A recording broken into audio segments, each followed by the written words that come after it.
Nossa sociedade está em constante progresso e a chave para isso é a conectividade, que tem se mostrado cada vez mais importante em nossas vidas.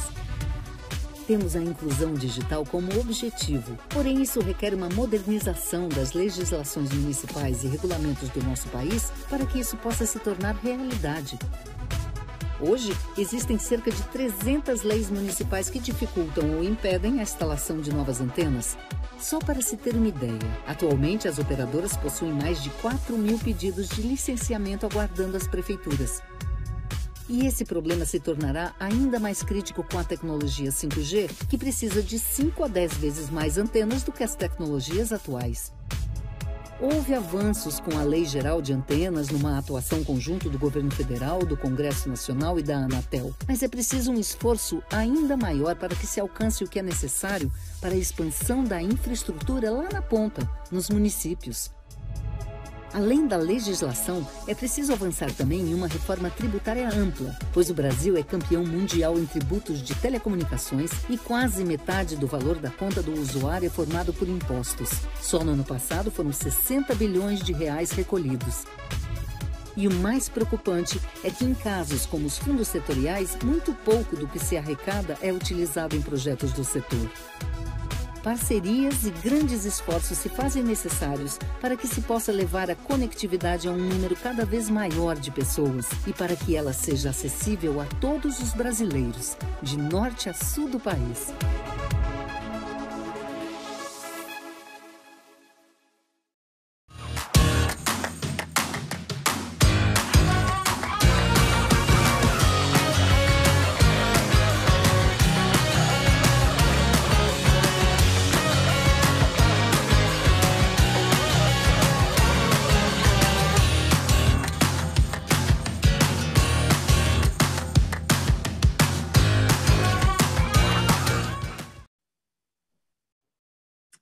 Olá, muito bom dia a todos e todas que acompanham o terceiro dia de painel Telebrasil. Esse é o webinar 9, Segurança e Integridade da Infraestrutura de Redes. Eu tenho o prazer de receber aqui um painel riquíssimo, multidisciplinar, para discutir um dos principais problemas na pauta do setor de telecomunicações no ano de 2021, que é o tema de furtos de cabos e equipamentos que levam a riscos à infraestrutura e que geram redes precarizadas, que são um problema urgente a ser enfrentado. Então, para o debate de hoje, eu conto aqui com Vivian Suruagi, presidente da Fininfra, Alexander Castro, gerente da Oi, Gustavo Borges, superintendente de controle de obrigações da Anatel, Luciano Barros, presidente do Instituto de Desenvolvimento Econômico e Social de Fronteiras, o IDESF, e Tiago Caetano, diretor técnico da Sercontel. Nossa dinâmica aqui vai ser uma dinâmica de trocas e disposição que vai, de fato, com certeza ajudar bastante na importância do reconhecimento desse problema e das construções de políticas públicas relativas ao setor e também ao enfrentamento desse problema. Então, rapidamente, para aproveitar o nosso tempo ao máximo, eu queria passar inicialmente a apresentação e a fala inicial da Vivian Suruagi. Bem-vinda, Vivian, a palavra está contigo.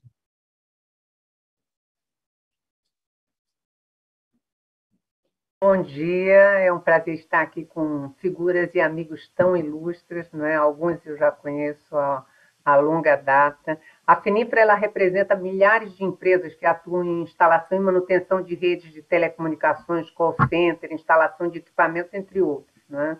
Trabalham para as nossas empresas aproximadamente 1,4, 1,5 milhões de trabalhadores que estão dioturnamente nas residências, nas casas. Nós não paramos durante a pandemia. E há algum tempo nós vimos alertando os setores responsáveis para esses riscos de precarização, esses riscos crescentes de precarização da qualidade e integridade das redes que estão sendo instaladas no Brasil, com aumentados riscos para a qualidade dos serviços, para a segurança, inclusive cibernética, não é? Que nós já debatemos bastante, inclusive na Anatel, das redes de telecomunicações. Esse avanço do acesso à internet no Brasil, com a expansão rápida das redes de fibra pelo Brasil, pelo país, tem sido um movimento de orgulho para todos nós, né? Essa expansão do acesso e da conectividade são essenciais ao desenvolvimento da economia digital. O Brasil precisa estar inserido dentro disso aí. Porém, se de um lado nós estamos comemorando essa rápida ampliação da quantidade de acesso de banda larga no país, do outro lado, nós precisamos estar muito preocupados e atentos ao risco real de uma verdadeira bomba relógio na forma de uma imensa rede de telecomunicações sobre a qual nós estamos sabendo pouco, sobre a qual não há nenhuma forma de nós atestarmos de maneira documentada a qualidade e integridade para a prestação de serviços, e que, inclusive, podem eventualmente gerar apagões em seu funcionamento, né? Eu gostaria de explicar isso aí. Esse processo de precarização ele se dá principalmente porque as redes de telecomunicações elas estão se ampliando rapidamente, sem, em alguns casos, ou posso dizer, em muitos casos, o devido cuidado técnico.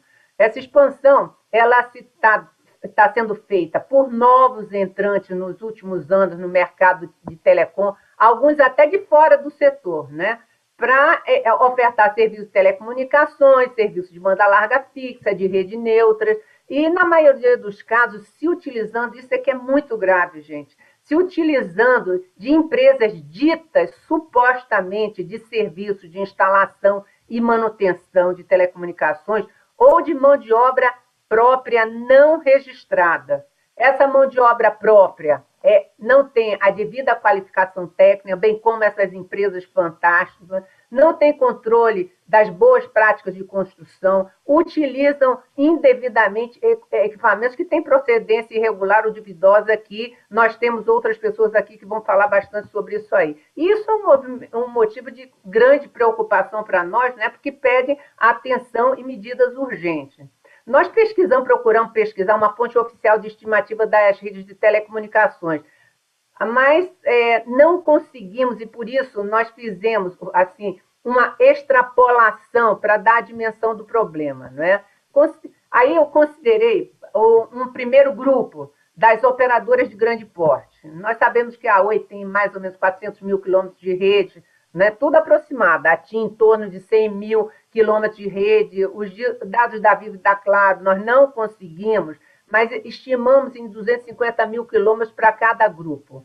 Ou seja, nós estamos falando que essas empresas, PMS, ela tem em torno de 1 milhão de quilômetros de rede de fibra.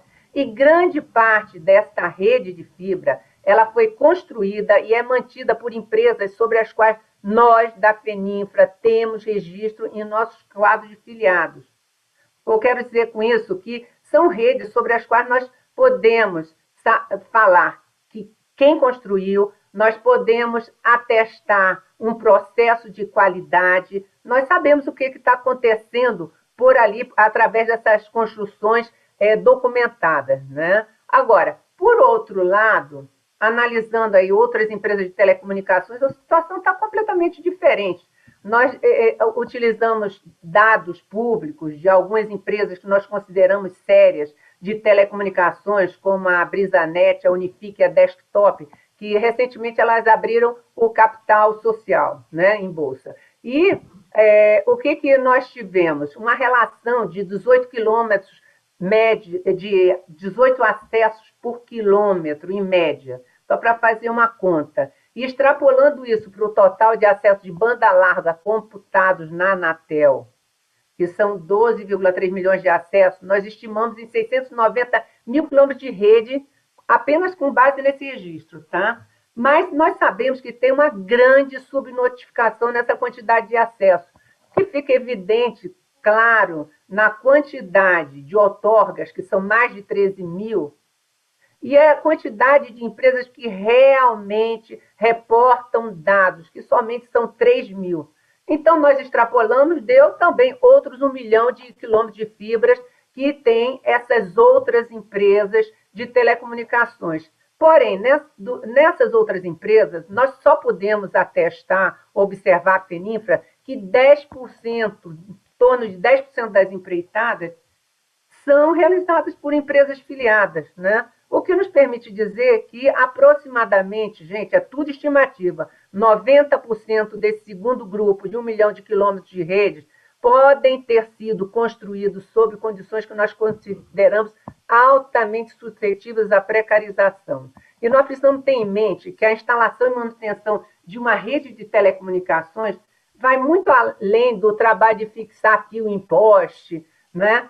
Uma rede de telecomunicações até a classe do cliente tem uma série de equipamentos importantes para o funcionamento do sistema. E aí é que mora também o perigo. Nós estamos falando de Optical Line Terminal, OLTs, Optical Network Terminal, ONT, Optical Network Unit, unidade de rede ótica, roteadores, amplificadores, modems Wi-Fi, equipamentos eletrônicos em geral, caixas de emenda, splitters e outros componentes da rede passiva. Ou seja, nós temos interferência na rede, há possibilidade séria de interferência na rede. Nós sabemos que a Anatel, através de um importante trabalho, exige de todos esses equipamentos a devida certificação, que é uma exigência legal, o artigo, me parece, 156 da LGT, da Lei Geral de Telecomunicações, e é necessário o bom funcionamento.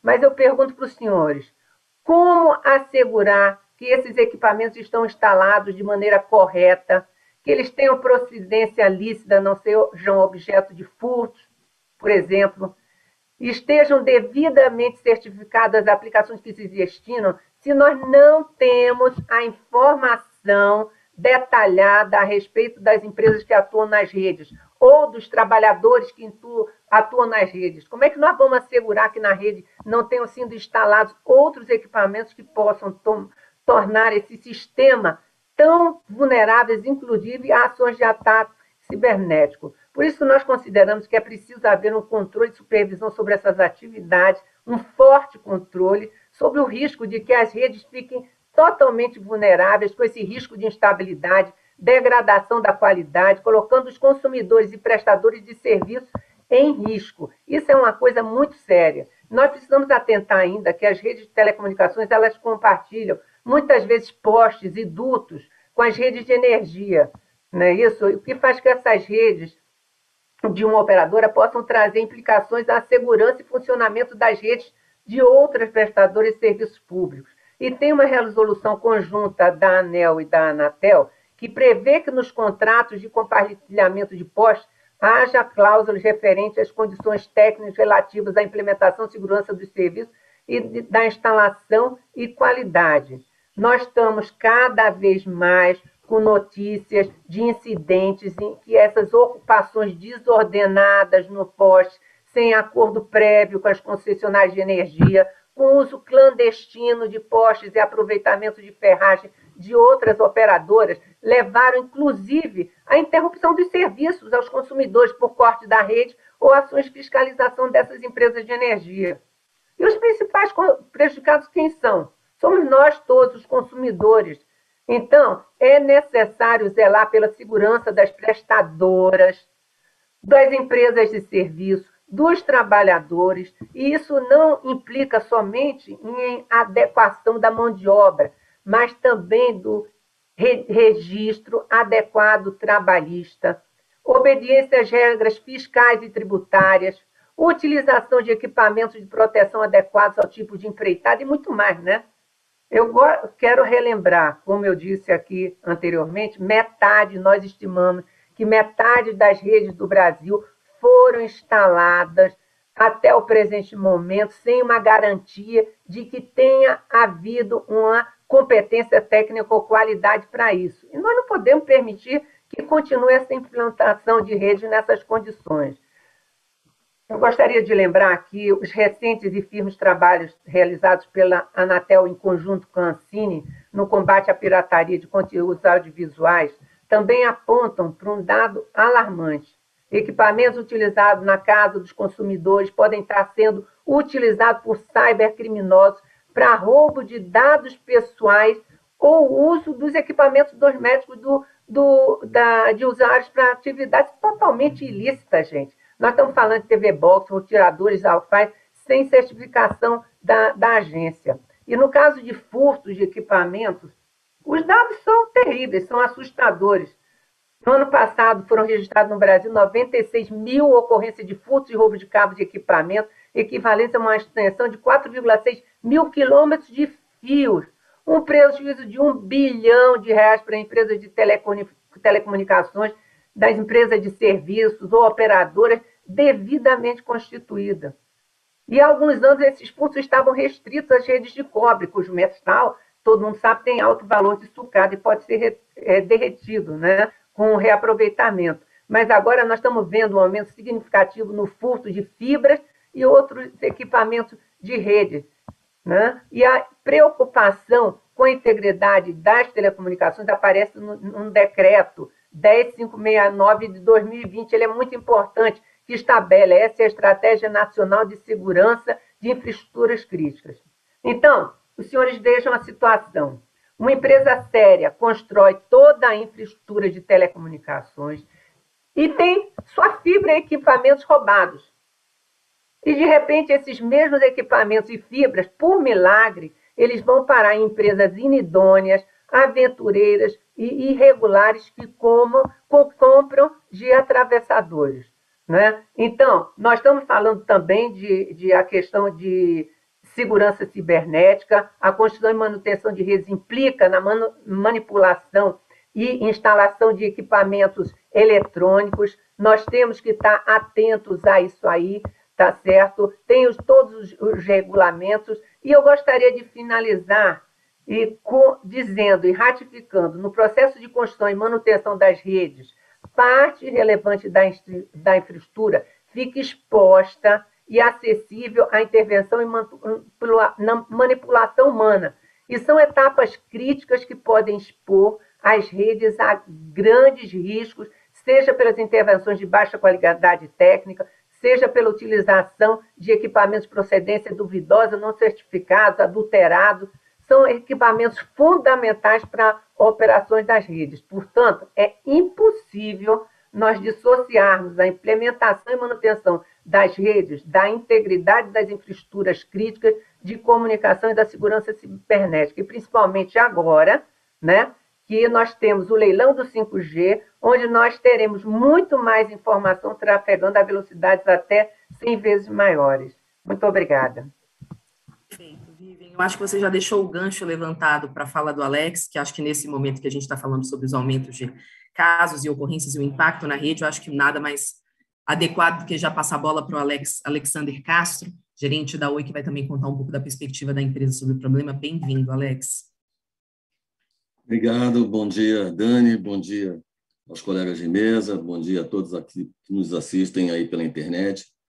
Como o tempo é bem curtinho, vou agradecer rapidamente o convite para poder estar presente nesse webinar e vou procurar contextualizar bem rapidamente, né, a importância e a gravidade do tema que a gente vai estar tratando, já começou a tratar com a fala da Vivian, e nesse painel. Eu vou fazer uma breve apresentaçãozinha, vou aqui fazer o compartilhamento da tela e vou aqui botar no modo apresentação.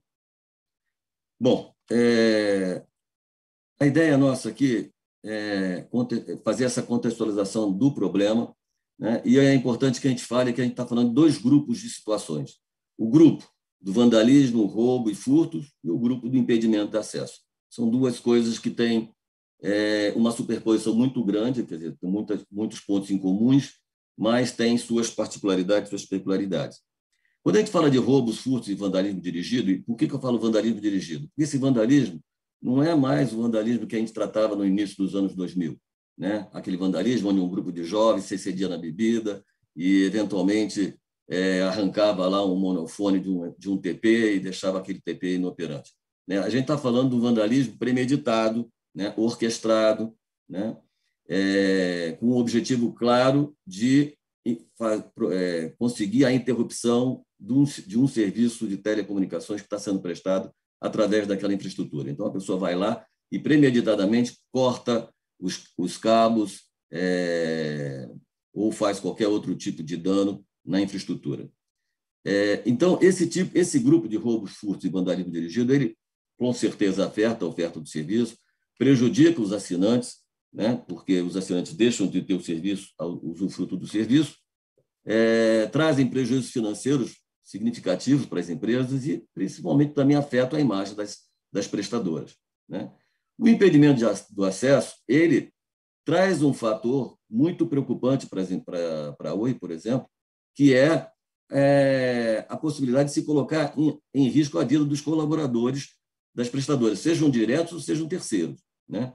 E isso, quando você tem o impedimento do acesso, ele é caracterizado quando a empresa percebe, através das suas áreas de segurança, através de todas as ocorrências que são registradas na polícia, nos boletins de ocorrência, etc., né? Através de entrevistas que são feitas na comunidade, visitas aos locais, etc., se percebe que a criminalidade, tá certo? As quadrilhas impedem que os nossos técnicos possam acessar aquela área para poder entrar na estação, fazer manutenção ou substituir um cabo que eventualmente tenha sido roubado ou danificado, eventualmente por um problema diário. Bom, isso, então, também prejudica os assinantes, porque os usuários ficam sem usufruto do serviço e afeta também a imagem da empresa. Por quê? Porque o serviço não está sendo prestado e a empresa também acaba sendo passível de algum processo de apuração de descumprimento de obrigação, porque eventuais indicadores passam a ser contabilizados, né, indicadores de qualidade ou qualquer outra meta regulatória, passa a ser contabilizado, sendo contaminada por esses eventos criminosos. Bom, a Oi vem submetendo, então, à Anatel, né, de forma contínua, a volumetria desses eventos que estão atrelados a esses roubos de infraestrutura, a quantidade de cabos furtados, a relação de clientes por estação, né, o ressarcimento aos assinantes, bom, o número de reclamações, a gente fica monitorando, os planos de ação que a gente procura implementar para minimizar ou mitigar o problema e as ações institucionais que são feitas pela empresa.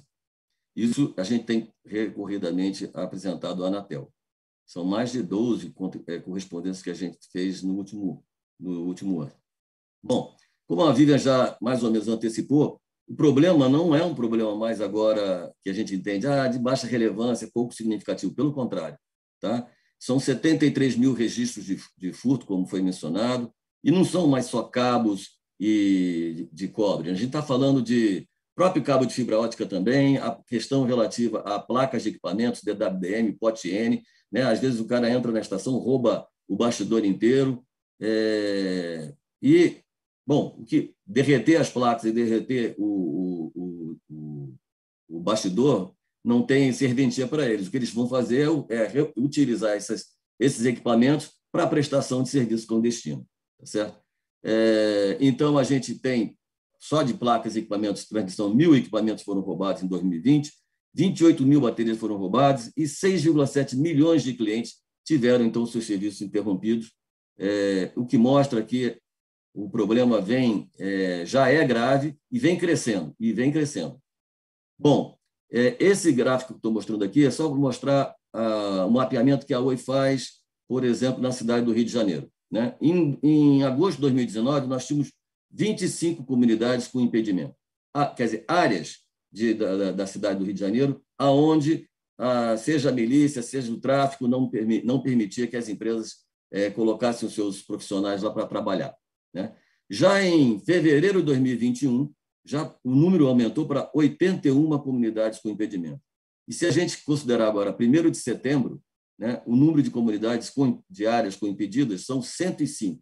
Então, a gente vê que num período de um ano, de setembro do ano passado para setembro desse ano, a gente teve um crescimento de áreas impedidas de 70%, né, o que é um número significativamente alto, né? Esse problema não é um problema que a gente está exagerando, fantasiando, pelo contrário, porque as empresas, o negócio das empresas, Dani, é prestar serviço de telecomunicações. O investimento é feito, a infraestrutura é colocada, tá certo? Então, o que a gente quer mais é que o usuário usufrua o serviço com a melhor qualidade possível e que as empresas possam oferir as receitas e terem a rentabilização dos seus investimentos, né? Então, eu poderia reunir aqui um monte de links, um monte de notícias que são apresentadas pela mídia, falando da recorrente ação criminosa por parte de quadrilhas e milícias e traficantes que fazem, então, essa ação nas nossas redes. Então, esses são alguns links que eu selecionei aqui só para apresentar para vocês, né?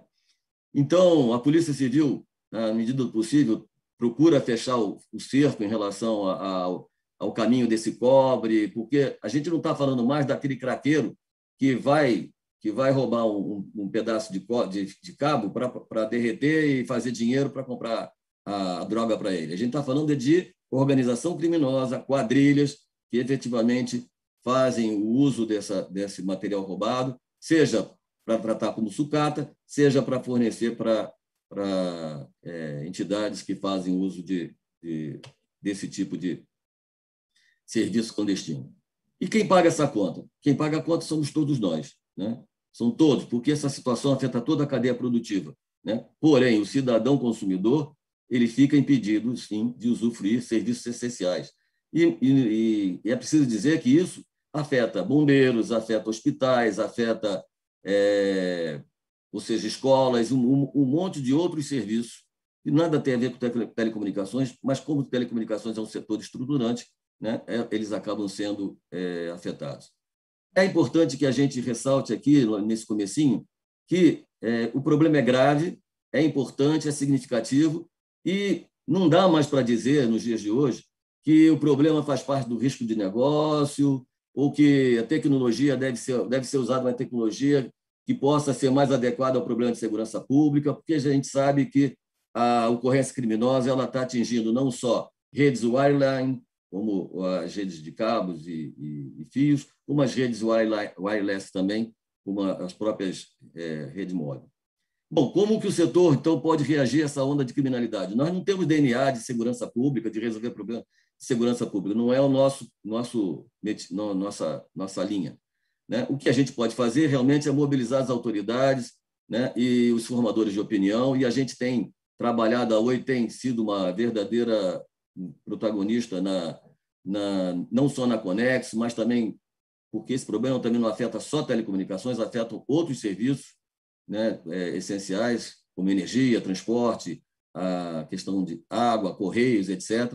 Então, a gente tem procurado juntar então, as entidades de classe, procurar mobilizar a imprensa, falar com as autoridades do executivo, seja o estadual, federal, municipal, e também no legislativo, falar com parlamentares no sentido de sensibilizar a todos para o problema, para a necessidade de se tomarem ações que mitiguem esses problemas. Bom, por hora eu vou parar por aqui, porque depois a ideia durante o painel eu vou poder apresentar para vocês quais são as nossas expectativas do que pode ser feito, não só pela Anatel, mas também o que a gente entende que pode ser feito também pelos outros atores, né, agentes que atuam aí de forma direta ou indireta no setor de telecomunicações. Por hora é isso, Dani. Bom, pode até tirar o compartilhamento aqui da minha tela. Perfeito, Alex. Obrigada. Eu acho que a gente provoca mais uma vez o impacto das redes no cidadão e da segurança pública nas redes e no cidadão. Então, por isso é importante o nosso diálogo. Rapidamente, queria passar a palavra agora para o Thiago também para fazer a sua fala em 5 minutos. Bem-vindo, Thiago. Bom dia a todo mundo, tudo bem? Então, aqui com a Sercontel a gente tem um cenário um pouco bem menor, né, que as outras operadoras, mas não é um cenário diferente, tá? A gente tem 3 tipos aqui, eu vou elencar como 3 tipos de furtos, que é o de cobre, que é onde a gente sofre a maior incidência, tá? De fibra e equipamentos, que também ocorre, mas não é constante, tá? E o uso indevido das infraestruturas. Mas eu vou focar aqui no furto de cobre. O furto de cobre, aqui para a gente da Sercontel, onde atende Londrina e região no norte do Paraná, ele tem uma incidência muito grande, muito grande. E as ações que a gente conseguiu aqui para tentar combater, a gente vem monitorando essas incidências desde 2018, e além dos afetados da população em geral, também tem a desmotivação das equipes que fazem a manutenção desse cabeamento de cobre, tá? Então, a gente tem incidências diárias aqui, tá? Numa região pequena, então, diariamente a gente tem furtos de cobres e muitos deles nas mesmas regiões, tá? Então, o que a gente conseguiu para tentar minimizar, tá? Foi a instalação de câmeras nesses locais onde constantemente tem essas incidências de furtos, tá? A gente criou internamente um sistema de monitoramento de cabo do cobre para tentar, ainda assim, saber em que ponto que está sendo furtado em uma velocidade quase que real, instantânea do momento do furto, para que a gente consiga acionar as forças de segurança, tá? E equipes de monitoramento, tá? Essas foram as ações, tá? Constantemente, a Sercontel, ela faz reuniões com os órgãos de segurança aqui da região e com o secretário de segurança do Estado do Paraná, secretário de Segurança Pública. Então, a cada 90 dias, a gente faz essas reuniões com Polícia Militar, Polícia Civil, Guarda Municipal, e a cada 6 meses a gente tem uma conversa com o secretário. Resolve? Não, não resolve. A gente consegue controlar essa incidência de furto. Mas o que a gente percebe muito aqui, que ainda falta uma regulamentação de lei para comercialização do cobre usado nos ferros velhos, tá? Porque a polícia, muitas vezes, ela prende quem está furtando, tá? Mas a gente não consegue levar isso adiante, porque não tem uma prova, porque não tem um controle da comercialização desse cobre utilizado. Então, quando tem alguma ação em algum ferro velho ou alguma instituição não, mas algum comércio que está comprando esse material, o cabeamento ele tem que estar timbrado. É impressionante isso. Todo mundo sabe como é um cabo de cobre da rede de telefone, mas para que aquele comércio seja levado adiante uma ação ou alguma coisa assim, tem que estar com o timbre ou da Sercontel, ou da Oi, ou de quem quer que seja. Porque se tiver queimado, nada pode ser feito. Então, isso tem que ter alguma alteração, tá? Para que a gente consiga resolver essa questão do furto de cabo, tá? Quanto a fibras e equipamentos, a gente teve algumas ações aqui também na região, onde é furtado longos trechos, mas isso ainda perto do cobre é muito pequeno, tá? Aqui para a realidade da Sercontel. E com o furto de cobre, a gente teve várias entidades que pararam de funcionar o serviço de telecomunicações num período extremamente importante, que é o período da pandemia. Então, a gente deixou de atender, por causa de furto de cobre, várias escolas municipais que perderam os serviços, a mãe, o pai ligando para a gente porque o filho precisava ter aula e não tinha serviços de comunicação, hospital, serviço do Covid, prefeitura. Então, a gente atende muitas entidades públicas e quem está furtando não tem ideia do prejuízo, não só financeiro, mas um prejuízo que ele traz para toda a população que está fazendo uso dessa rede.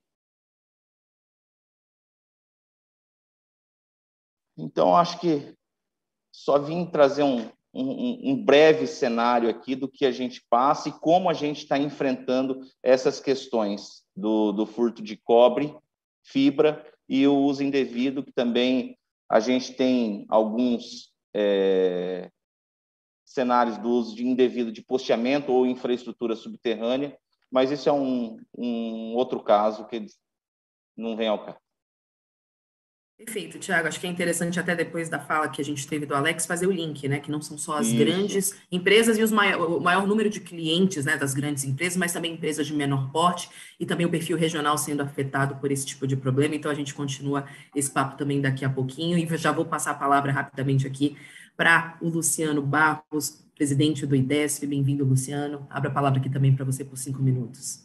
Muito obrigado, Daniela, muito obrigado a todos e um bom dia a todas as pessoas que estão conectadas nesse painel, também um bom dia à nossa mesa.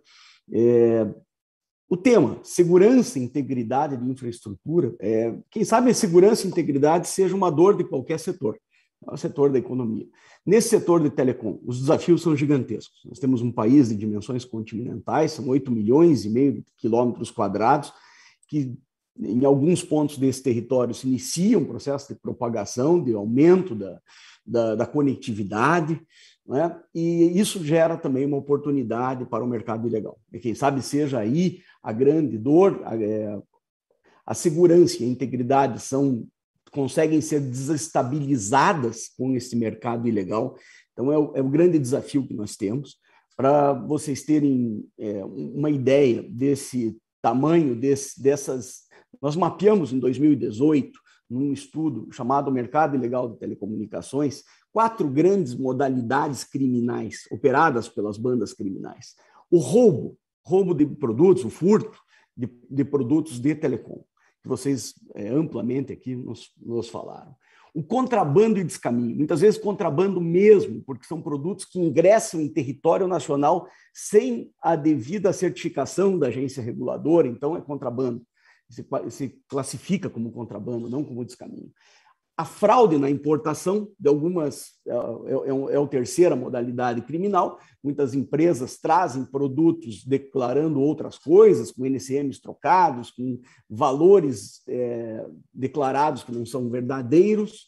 E uma quarta modalidade, que são as fraudes fiscais, e essas se expandem, e muitas vezes elas se alimentam das outras fraudes anteriores, né? O produto do contrabando, por exemplo, ele já explicitamente se diz aí uma fraude fiscal. E vocês imaginem isso nos 5.000 e tantos municípios que nós temos na Federação Brasileira. Perde o município com ISS, perde o Estado em arrecadação, perde a União quando também não se tem arrecadação de tributos federais, e perde as empresas legalmente constituídas, que perdem capacidade de investimento, capacidade de contratar mão de obra formal nesse setor. Então, os desafios são gigantescos. Para vocês terem uma ideia, só em Foz do Iguaçu é um dos principais pontos de entrada desses produtos de contrabando, voltando para essa categoria. O Paraguai se hiperespecializou desde o início lá. O Alex falou muito bem do início da conectividade, né? Quem sabe nos anos 2000. O Paraguai se hiperespecializou, aqueles comerciantes que traziam informática, eles se hiperespecializaram, alguns deles, em produtos para a rede, para disseminação desses produtos, e a Receita Federal aqui em Foz do Iguaçu tem feito apreensões gigantescas em conjunto com outros órgãos, de integração aí com outros órgãos de segurança. Só no ano de 2019, ingressaram 54 mil aparelhos de telefone celular apreendidos, aliás, foram apreendidos. Se nós colocarmos que isso representa apenas 5% das apreensões, são dados do Ministério Público Federal, são mais de 1 milhão de aparelhos ingressados ilegalmente pelas fronteiras. Isso só Foz do Iguaçu. Imagine os 16.800 quilômetros de contorno que o Brasil tem. Então, é um desafio gigantesco. Cresce também as apreensões da Receita Federal em hiperespecializações, aqui de roteadores de fibra óticas, terminais OLTs, ONUs, e isso cresce muito. Trazemos números aí em torno de 40 mil equipamentos apreendidos, e se for levar isso a 5% também, são 800 mil aparelhos que entraram só por esta fronteira. Então, se tem ideia desta dimensão criminosa. E eu queria, finalizando aqui quase, dizer o seguinte: o crime se abastece, se propaga da impunidade e da certeza do lucro. Quer dizer, o Adam Smith já denunciava esse negócio lá em 1760. Não é pela benevolência do padeiro, do cervejeiro, que tem pãozinho quente em casa, é porque dá lucro esse negócio. E o crime se abastece exatamente desta lógica. Então, nós criarmos mecanismos de atacar essa lógica do lucro do crime é o grande desafio de combate, né? Trabalhos como nós fizemos lá em 2018, que é aqui o Mercado Ilegal de Telecomunicações, isso aqui é extremamente ágil.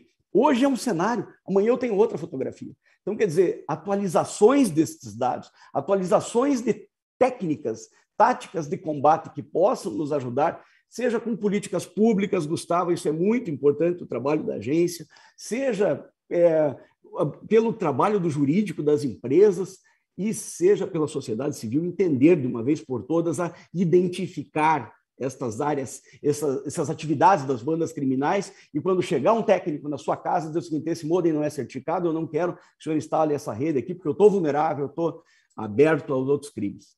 Fechei meus 5 minutos, deixamos para os debates. Muito obrigado. Cirúrgico, Luciano. Eu acho que deixou a bola levantada para o Gustavo também fazer sua fala, agora do olhar também do setor público, de política pública. Então, Gustavo, por favor, a palavra está contigo. Bem-vindo. Obrigado, Daniela. Obrigado a todos os colegas de mesa. Queria agradecer o convite para o evento, né, representando aqui a Anatel, destacar que o tema é de extrema relevância e todas as falas anteriores mostram o tanto que é complexa a gestão do serviço de telecomunicações, né? Não só no Brasil, mas em qualquer país do mundo, está sujeito a diversas questões, né, problemas que devem ser encarados aí pelas autoridades e por toda a sociedade.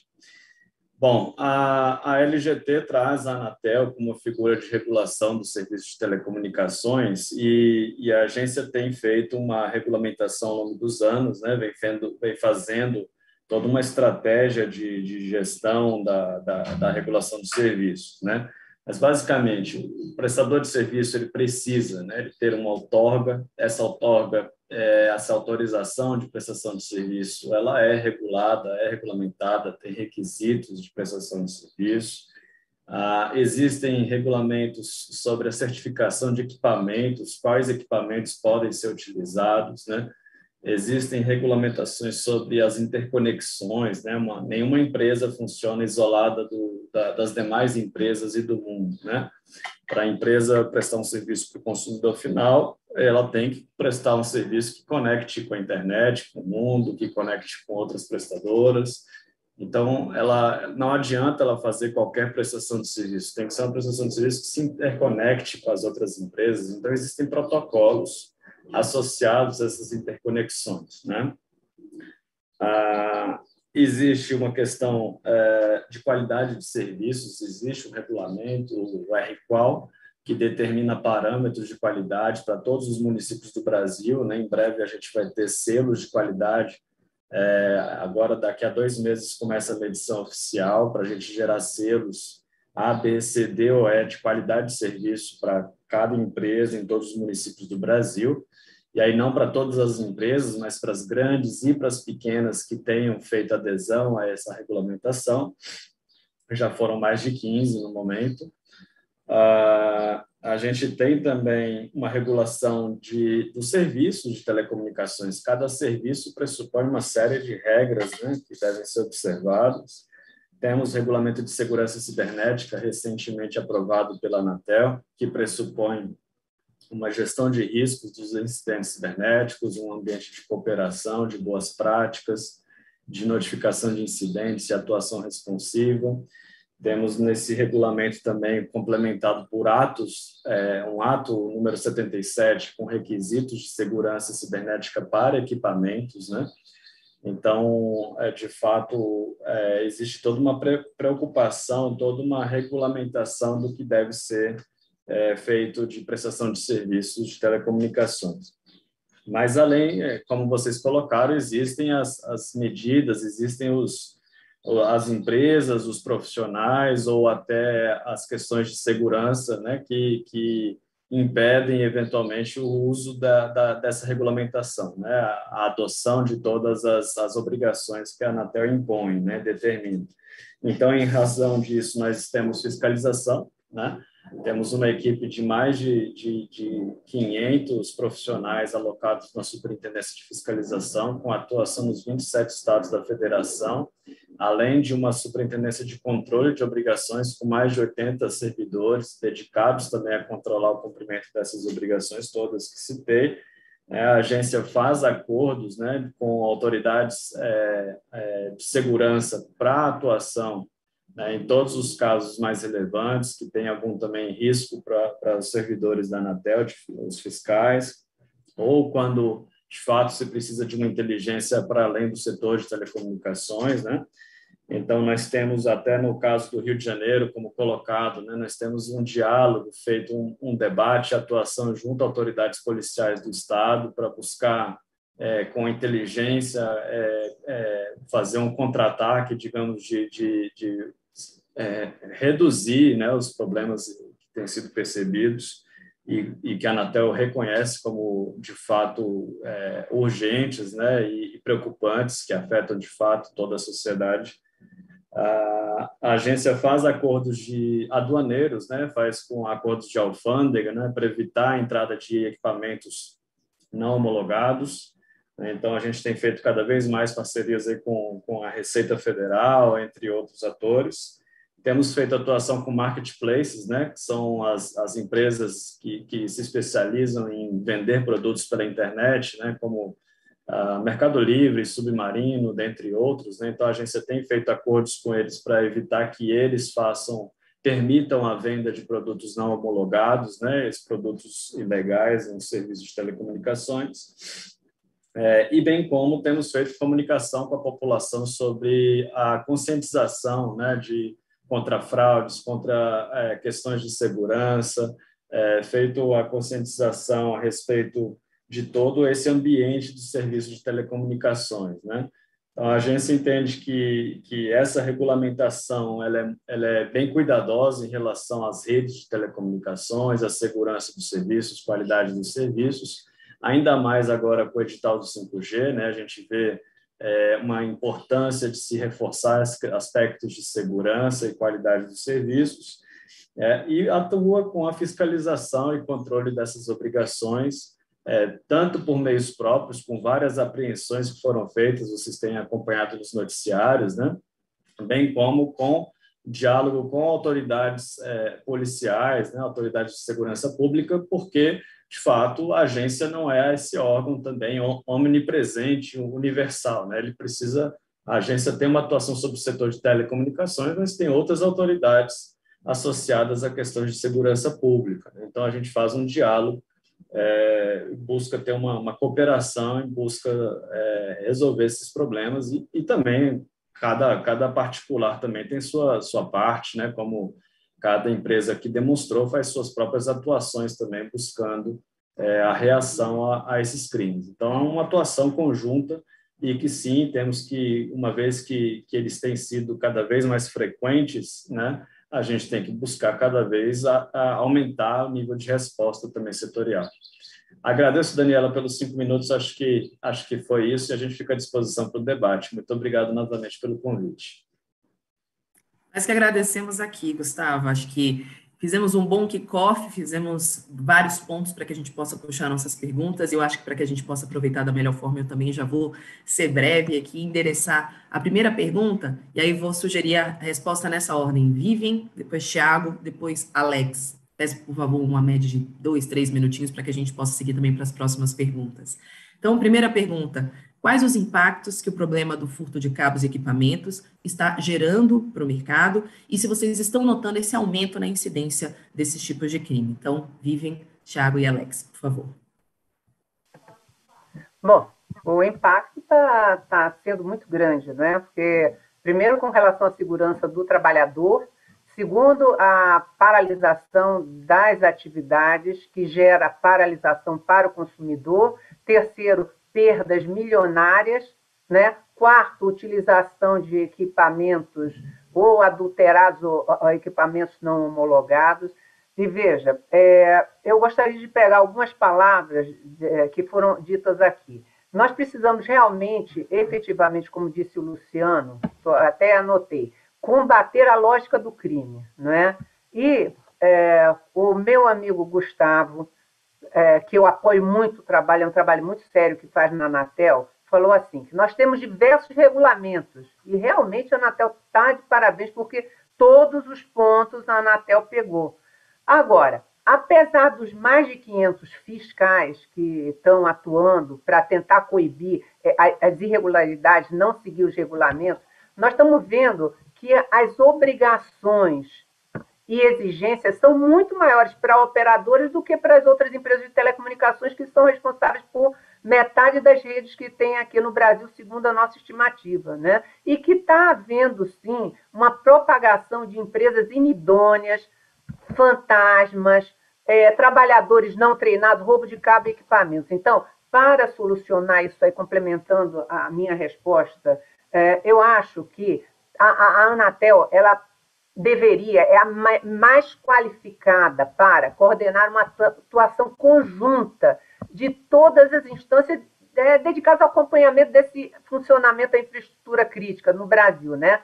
Contando com o Ministério da Comunicação, é claro, com o Ministério da Economia, porque tem essas irregularidades fiscais, com o Ministério da Justiça, por causa da questão dos roubos, com o Ministério do Trabalho, por causa de não seguir qualificação de mão de obra e não seguir as regras trabalhistas, para que nós possamos garantir que realmente essas redes brasileiras elas sejam construídas por empresas dentro das melhores práticas internacionais, gente, com regulamentação e cobrança, que haja utilização de profissional que siga uma formação hipereficiente. Gente, nós estamos falando de tecnologia de Brasil digital e treinamento em qualidade e também em ética de trabalho, porque nós estamos falando de roubo, de utilização em outras empresas, que os equipamentos devidamente homologados pela Anatel sejam os únicos utilizados e que ele tenha uma procedência legítima, né? E que as empresas envolvidas nesse serviço de telecomunicações tenham certificações obrigatórias, selo de qualidade emitido, não sei pela Anatel por quem, né, que demonstre a capacitação não somente técnica, mas jurídica, fiscal e trabalhista. Obrigada, Dani. Perfeito. Tiago? Então, os principais impactos que a gente vê aqui, dá para a gente dividir em 3, tá? Empresa, entidades públicas e os clientes finais, tá? Para a nossa empresa, além do prejuízo financeiro, que é grande, tá? Diariamente a gente tem incidências desses furtos de cabo, tá? Tem o prejuízo que a gente enxerga aqui dentro também é a motivação com os funcionários. Por que com os funcionários? Aí eu incluo as empresas terceirizadas também, tá? O furto de cabo, vamos focar no furto de cabo de cobre, que é a nossa maior incidência, é a nossa realidade aqui, tá? Eles gostam de furtar o furto de cabo de cobre de 200 pares.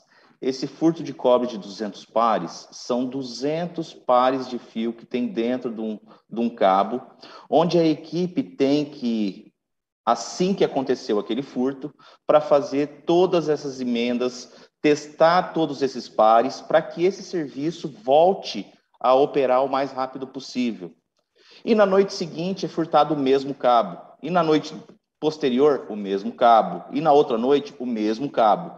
Então, a gente tem que sempre fazer um trabalho motivacional para que esses funcionários consigam ainda trabalhar fazendo essas manutenções diárias no mesmo lugar que ele fez ontem. Então, isso é um grande problema que a gente enfrenta dentro da nossa empresa, tá? Aí a gente atende também as entidades públicas, como eu citei no início.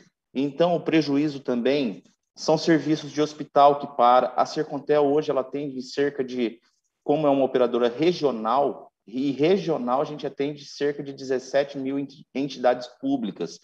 Então, quando alguém está furtando um cabo, ele não sabe onde o serviço vai parar. E com isso, a gente sempre é afetado. Hospital, escolas, tá? Serviços das prefeituras, né? Porque a gente não atende só uma. Então, entidades públicas também são afetados por esse furto de cabo. E, por fim, é o cliente final. O cliente final ele tem a perda do serviço, que pode ser na escola ou na casa dele, tá? E a insatisfação que gera com a operadora. Por quê? Quando se tem um furto de cabo, como eu vou voltar a repetir, sempre não, mas a grande incidência são nas mesmas regiões. Por isso que a gente vem monitorando essas regiões. E não é um furto por noite, são vários, tá? Então, pro cliente, por mais que a gente vá lá num tempo hábil, a gente faz o reparo, volta com o serviço, 1 ou 2 noites seguintes, aquele cabo vai ser furtado de novo. E vai ser furtado de novo. Então, essa insatisfação com o cliente que a gente também vem trabalhando duramente para que que a gente consiga resolver esse problema nas regiões mais afetadas, tá? Então, eu consegui separar em 3 tópicos, eu acho que é isso aí. Perfeito, Thiago. Alex, sua vez.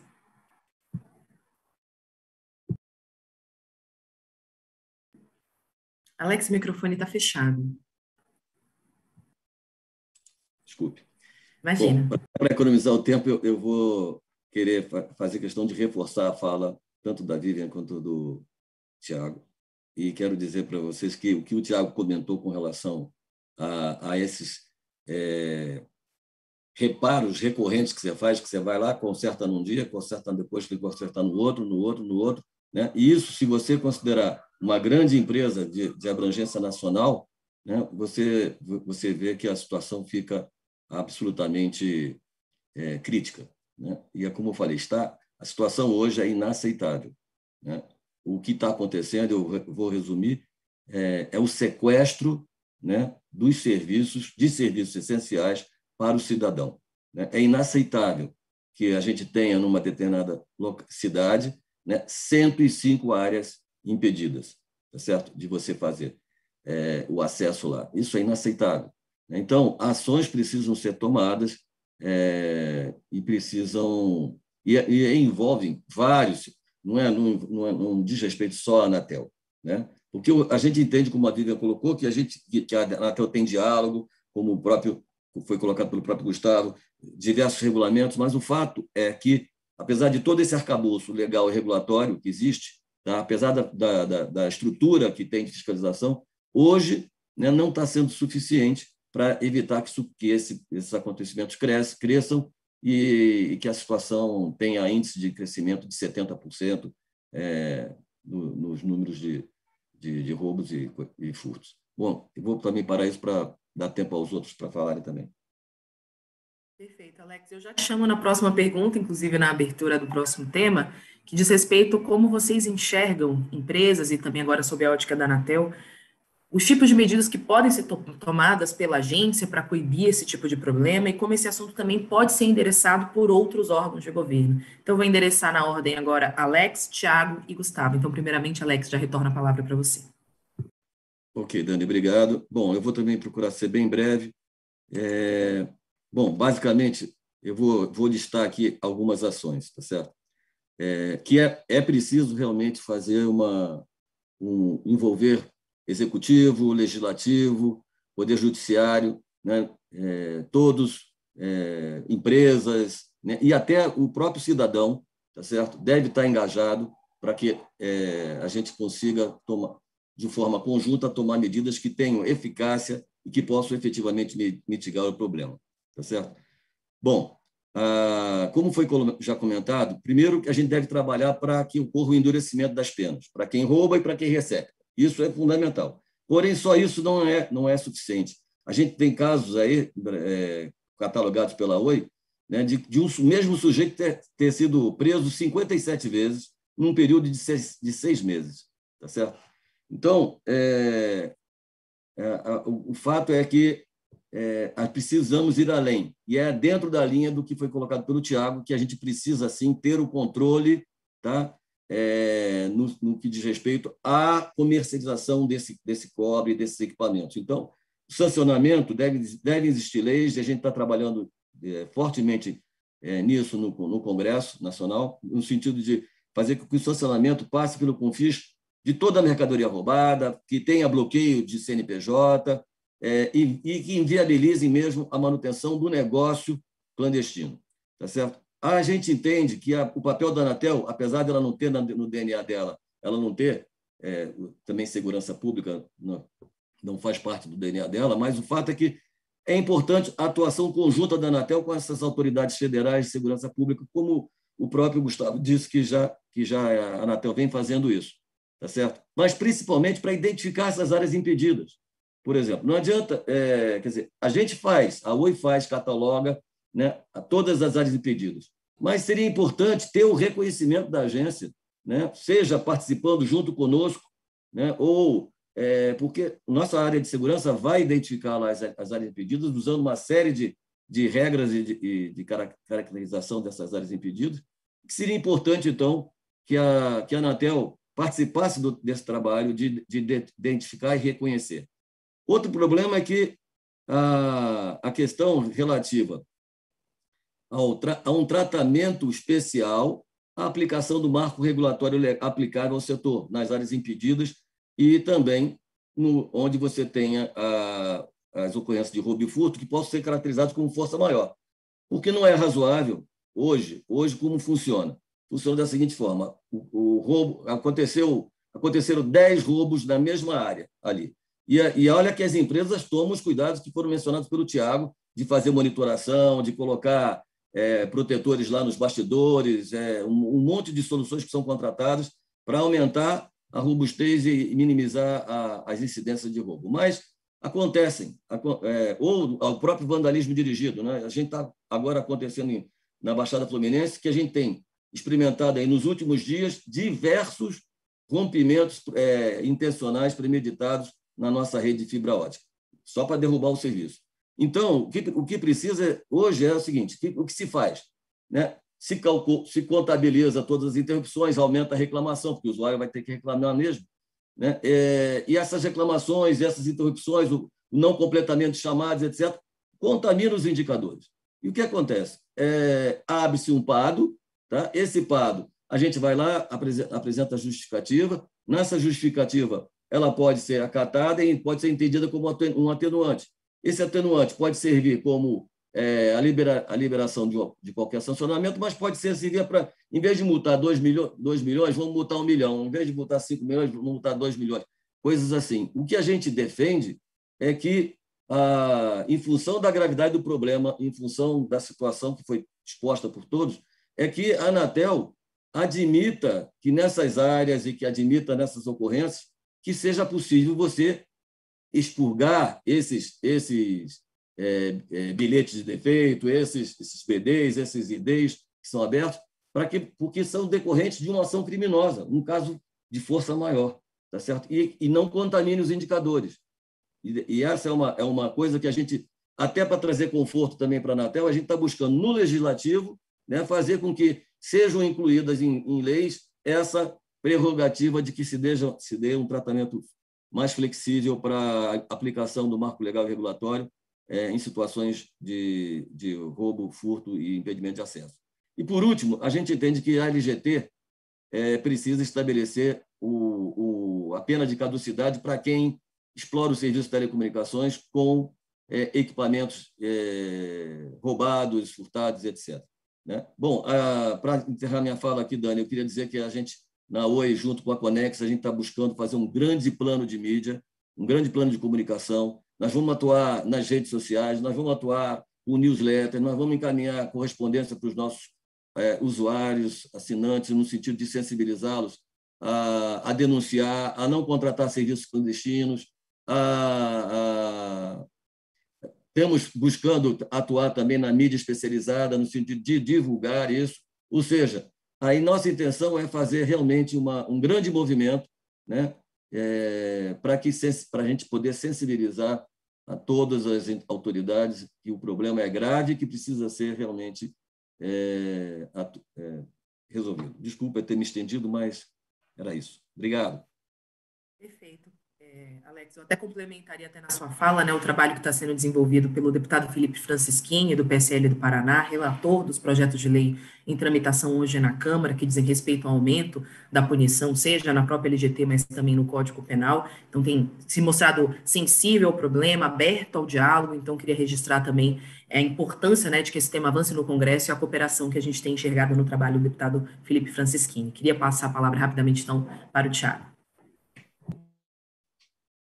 Então, as medidas que a gente enxerga aqui para tentar resolver isso, vamos começar com o posteamento. O posteamento hoje, qualquer horário que você passa do dia, você não sabe quem está subindo nele, ou seja, quem está colocando uma escada para subir naquele poste. Então, a gente vê pessoas uniformizadas, sem uniforme, com carro identificado, sem carro identificado. Então, ou seja, a gente não tem, primeiramente, uma regulamentação de quem sobe no posteamento. Então, se não tem uma regulamentação, a população não sabe quem está subindo para furtar ou quem está subindo para fazer manutenção. Eu acho que esse seria o primeiro ponto, a gente regulamentar quem sobe. Tem que estar uniformizado, com crachá, identificar o local. Eu sei que isso são medidas difíceis de acontecer pela extensão de todo o posteamento que a gente tem no Brasil, mas eu acho que a gente tem que começar por algum lugar. Então, eu acho que esse seria um ponto, tá? Mudanças no processo, tá? Mudanças no processo que eu digo é quando tem algum incidência que a polícia consegue prender alguém furtando esse cabo, o processo, a polícia não quer prender. Por quê? É muito demorado o processo que vai para a delegacia, faz o boletim de ocorrência, ouve o cidadão, ouve a testemunha, enfim, o policial ele perde ali em torno de 4 a 5 horas para fazer esse depoimento, tá? Para fazer esse boletim de ocorrência. Então, esse é um outro processo que tinha que ser revisto, tá? Os policiais, como a gente está muito constantemente conversando com esse setor de segurança, porque a Sercontel ela é bem prejudicada, né, no furto de cabo, eles reclamam muito dessa morosidade, tá? Nesse processo de boletim de ocorrência quanto a furto de cabo, tá? Outra coisa que a gente entende que tem que acontecer também é uma lei onde regulamenta a comercialização do cabo de cobre usado no Brasil, tá? Enquanto não tiver essa mudança ou essa regulamentação, ou um projeto de lei, alguma coisa que regulamente a comercialização de cabo de cobre, isso não vai mudar. Por quê? Quem compra, se não tem nenhum timbre, nenhuma marca da empresa, ele não acontece nada com aquela empresa, ele não precisa provar uma nota de entrada ou uma nota de saída, ou enfim, ele não precisa comprovar de onde veio aquele material. E todo mundo sabe que um cabo de cobre, um cabo de telefone, depois de queimado, ele fica com um aspecto único. Não tem como ser qualquer outro tipo de cabo comparado a um cabo de telefonia, tá? Só que se não tiver nenhum timbre, isso ele não acontece nada com quem está comprando. Então, esse é um outro ponto. E com o cidadão ele tem que denunciar. Ele tem que, se ele vê alguma coisa errada, alguém fora de hora em cima do poste, independente se está ou não identificado, liga para uma guarda municipal, liga para uma polícia. Isso é mais fácil do que perder um serviço de comunicação que vai parar por 1 ou 2 dias aquela residência dele, tá? Eu acho que esses 4 pontos são os primordiais para a gente tentar minimizar essa incidência de furto de cabo, tá? Porque hoje o preço do quilo do cobre é chamativo, tá? E um meliante, ele vai entrar numa residência e roubar uma televisão que não vale nada, ou ele vai subir de um ponto a outro num poste que dá em lá uma metragem de 30 metros aproximadamente, queimar e tentar vender, e vende fácil. Então, ele vai partir para o furto de cabo de cobre, tá? Então, acho que essas foram as principais questões que a gente encontrou aqui. Gustavo, a palavra está contigo. Oi, Daniela. Bom, no painel a gente acaba falando por muitos assuntos, né? Eles percorrem desde questões de segurança pública, a clandestinidade, a questões de furtos e vandalismos.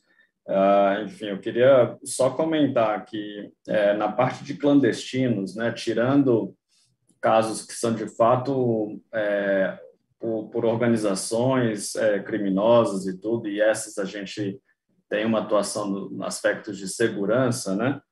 A parte de clandestino pela empresa que de repente não fez a homologação na Anatel, esse tipo de coisa, a gente entende que é um número muito reduzido e a Anatel tem capacidade de identificação e atuação, né? Assim, tanto que esses clandestinos, essas empresas que operam pelo Brasil afora, essas empresas precisam se interconectar nas demais redes. A Anatel enxerga essas prestadoras, seja por meios próprios, que a gente tem informações sobre o provimento de serviço, independente dele notificar a Anatel. A gente tem informações por denúncias, por reclamações, ou seja, a gente tem meios de coibir, identificar e reagir a esse tipo de clandestinidade, né?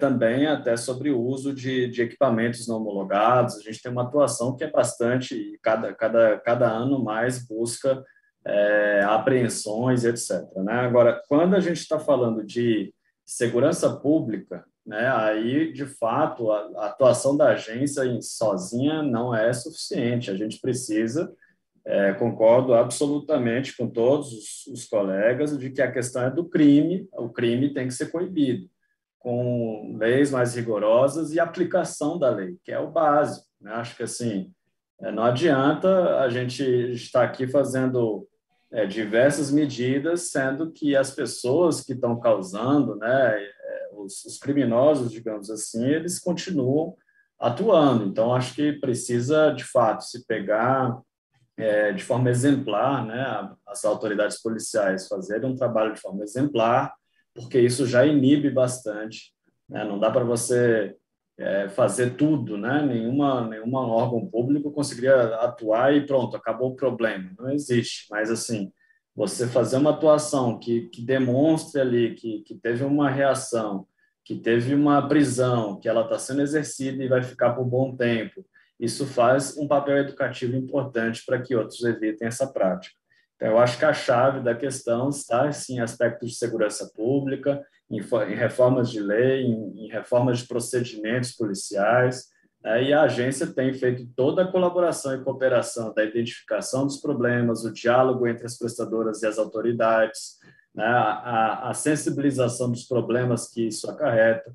Então, acho que, assim, a agência tem feito e continua à disposição para aprimorar esse trabalho. Como eu comentei, nós temos a atuação das fiscalizações nos 27 estados da federação, locais, na região. Então, reforçando o aspecto da presença da agência nesse diálogo de segurança pública. Obrigado. Imagina, Gustavo, é importante, acho que a Anatel também se colocar, né, como um sujeito ativo e participante dentro dessa construção como um dos sujeitos relevantes. Então, também para a gente conseguir aproveitar um pouco mais do nosso tempo, já vou passar, Luciano, próxima pergunta aqui para você. Qual a dimensão do problema do contrabando, né, na sua ótica, no caso de equipamentos de telecom, e para onde esses equipamentos estão sendo destinados? Como é que a gente consegue enxergar o caminho do crime? Boa. O contrabando é um pedaço do problema, né? Nós vimos aqui, são quatro. É o furto, é o contrabando, é a sonegação fiscal e a importação fraudulenta. Então, fatiando esse problema, eu acho que todas estas modalidades criminais só têm um destino: o usuário final, o município. É lá que acontece o problema. Então, eu acho que eu vou arriscar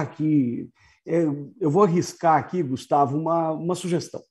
E sabe, vocês têm não tem 2.000 servidores na Anatel. Quem sabe aumentar esse braço da Anatel? As outras agências fizeram muito isso, fizeram muito bem isso, a Anvisa, a capilaridade que a Anvisa tem a nível municipal. Você tem representante nos estados, mas não tem condições de chegar nesses municípios, nessa ponta, que é onde acontece o crime. No fim da história é lá, é na ponta do usuário. Né? Então, envolver os municípios nessa linha de combate. Saber que os municípios estão perdendo em ISS é dinheiro no caixa para esses camaradas. Então, eu acho que essa forma de trazer os municípios para junto de uma discussão, aumentar o trabalho em interagências, e quem sabe, aumentando as interagências municipais, estaduais, e por que não as federais, que já trabalham muito bem com a Receita, com a Polícia Federal, com a Polícia Rodoviária Federal, mas eu acho que o município tem um papel fundamental. Esses equipamentos estão do Oiapoque ao Chuí impregnados nos municípios brasileiros. Na época da confecção desse estudo, em 2018, eu me lembro que nós visitamos alguns provedores formais de pequeno, médio porte, para entender a lógica desses caras, como é que funciona esse mecanismo, onde você compra equipamento, como é que você abastece tua rede, como você distribui tua rede, e, inevitavelmente, aí um deles, não vou citar nomes aqui, mas abriu um grupo de WhatsApp e falou, dá uma olhada aqui. Aqui era um grupo de WhatsApp que trabalhava com problemas técnicos ali, e dentro desses problemas técnicos estavam lá ofertas de produtos do Paraguai. Tinham agentes do Paraguai nesses grupos técnicos. O grupo tinha capacidade total, eram 200 e tal usuários ali, e daí tinham mais 10 grupos para fazer frente a isso tudo. Ou seja, não tinha um grupo só, tinham 10 porque eles fatiavam esse problema. Então, quer dizer, está enraizado. Eu acho que aumentar o braço da Anatel é nosso desafio. Aumentar o braço da agência regulatória. Né? Deixo esse recado, aí nós conseguimos combater contrabando, o roubo, o desvio de finalidade, quando se traz um produto dizendo que é outro, e quem sabe também aquelas vendas simuladas em locações, porque o município começa a perder dinheiro e aí você aperta a fiscalização com bastante ramificação. Muito obrigado. Eu acho que para a gente encerrar, vou deixar uma última pergunta, e aí, Vivi, vou deixar uma pergunta, provocação para um encerramento breve aqui contigo, para entender um pouco do trabalho da FENINFRA, como vocês fazem o selo de qualidade, esse trabalho de certificação, acho que pode ser uma palavra final também no sentido de encaminhar soluções que a gente já está fazendo aqui no mercado. Vivi, com você. Obrigada. Veja só, considerando que nós não temos as informações corretas dessas diversas empresas inidôneas que estão no mercado, sobre a qualidade de rede, sobre essa questão do que equipamento eles estão usando, sobre esse curso de equipamento, sobre a qualidade técnica, a competência técnica da empresa e dos trabalhadores, a FENINFRA, com apoio das federações de trabalhadores, ela possui um selo de qualidade, onde diversas comprovações são exigidas para caracterizar, para comprovar que realmente estamos tratando com empresa séria, corretamente constituída, experiente, com mão de obra qualificada, né? E para testar essa qualidade do serviço, nós estabelecemos esse programa de certificação FENINFRA para as empresas prestadoras de serviços, ele foi elaborado visando fomentar e reconhecer a aplicação de boas práticas, né, pelas empresas filiadas ou associadas aos sindicatos filiados à FENINFRA. A FENINFRA, a nossa federação, ela estimula as empresas prestadoras de serviços em telecomunicações sempre a melhorar seus processos e procedimentos internos. Telecomunicações não para de se movimentar e é sempre uma evolução. E esse programa de certificação foi desenvolvido em parceria com uma prestigiada organização de educação, de certificação e soluções, que é a Fundação Vanzolini. É um programa evolutivo quanto à questão da maturidade das práticas de gestão, né? Tem 4 níveis de certificação: adesão, bronze, prata e ouro, e essa certificação é concedida por outros organismos de certificação com validade de 3 anos, renovável por igual período, e atesta que a empresa de serviços em telecomunicações, para um determinado escopo de serviço e para determinado site, ela está aderente a esse referencial normativo, né? Que envolve, como eu já falei, a capacitação técnica e respeito às regras tributárias e trabalhistas. Somente para lembrar, voltando de novo, mais de 50% da rede de telecomunicações dedicadas ao serviço de banda larga fixa no Brasil foi construída por empresas que nós desconhecemos e que não estão sob representação ou eventual orientação da FENINFRA. E aqui eu não estou reivindicando que a FENINFRA oriente todo mundo, não é nada disso. Alguém tem que orientar, alguém tem que ir em cima das empresas de telecomunicações, tanto as de serviços quanto as ditas empresas de telecomunicações em geral, né? Nós sabemos do esforço da Anatel de estabelecer uma nova metodologia de orientação do consumidor, que inclui um selo de qualidade para as operadoras. Aí eu pergunto, por que nós não incluímos também um selo de qualidade com critérios relacionados à questão de construção e manutenção de redes? Bom, eu gostaria de agradecer muito o convite para a participação. É sempre um desafio nós lançarmos essas ideias, né, essas nossas preocupações. Nós vamos encontrar, sim, soluções. Nós temos todos os entes aqui presentes, envolvidos, inteligentes, que vão dar continuidade a esse processo. Agora, nós precisamos urgentemente, sob risco de apagões, encontrar um caminho e implementar uma solução. Muito obrigada, Daniela. Obrigada, Vivian. Queria agradecer muito a todos, e aí eu sempre faço questão de reforçar vocês aqui que fizeram a riqueza dessa mesa. Vivi Suruagi, presidente da FENINFRA, Alexander Castro, gerente da Oi, Gustavo Borges, superintendente de controle de obrigações da Anatel, Luciano Barros, presidente do IDESF, e o Thiago Caetano, diretor técnico da Sercontel. Vocês, acho que aqui conseguiram demonstrar acho que é a ponta do iceberg, né? Que esse problema é relevante, mas ele é muito maior ainda do que as pessoas ainda têm conhecimento. A gente tem que combater ele do que a gente pode ver, que é o impacto no serviço público, no impacto nas casas, mas também a gente tem que combater aquilo que ainda está escondido, né? Que é a origem do crime, o fato de muitas pessoas ainda entenderem que vale a pena cometer esse tipo de crime. Então, as penas têm que ser mais duras, a política pública tem que ser cada vez mais ativa, a fiscalização que a Anatel já está colocando de forma firme, né, também tem que estar atuando em conjunto, não só, né, do combate, também dos impactos no consumidor e também nas operadoras, e eu acho que do ponto de vista legislativo já está sendo feito esse trabalho importante de aprovação e de avanço de leis que tipifiquem como mais gravoso esse crime, que não atinge como um aparelho celular, atinge a toda uma população, a toda a prestação de serviços e a conectividade, que hoje é caminho para que os serviços públicos cheguem à população e para que toda a sociedade se desenvolva. Então, eu queria agradecer bastante a todos aqui que estiveram aqui conosco nessa mesa, mas também a vocês que nos acompanharam. A gente lembra a todos vocês que os painéis dessa manhã já estão começando, então, para acompanhar, basta acessar a respectiva janela de transmissão aqui no nosso site. A programação está dividida em canais para que vocês possam acompanhar todo o conteúdo do painel e todas as sessões, inclusive este webinar, vão ficar disponíveis para serem assistidos depois on demand. Então, compartilhem também para quem assistiu e queira assistir de novo, para quem ainda não assistiu esse webinar, vamos estar juntos. Essa é uma questão importantíssima de política pública e principalmente para o aumento da conectividade de qualidade aqui no nosso país. Bom dia a todos, obrigada e até a próxima.